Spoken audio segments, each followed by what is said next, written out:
Hello दोस्तों, हर हर महादेव, जय सीताराम। आज देखिए मैं बहुत प्यारा सा छठी माई का गीत लाई हूँ। बहुत प्यारा सा पानी भी बरस रहा है, लेकिन छठी माई का गीत गा रहे हैं हम लोग। छठी माई सबको आशीर्वाद दे भैया। और जितने मेरे प्यारे भैया यूट्यूब वाले हों, प्लीज़ नए हो तो प्लीज़ सब्सक्राइब कर लेना, और पुराने हो तो कमेंट और शेयर ज़रूर करिएगा। जरूर कर देना, बहुत प्यारा गाना है। शेयर तो ज़रूर करिएगा, अच्छा लगे शेयर करना, कोई ज़बरदस्ती नहीं है।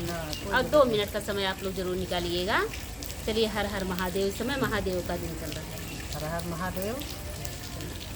कहवाही छठी माई के नैहर, कहवा ससुरवा तो कहवा ससुरवाई हो। बठी कमने बिरिछ तारे उपज, सखिन सब पूजै, सखिन सब पूजन हो।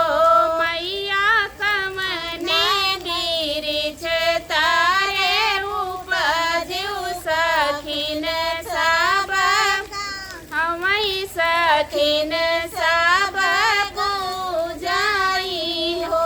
गोकुला में छठी माई के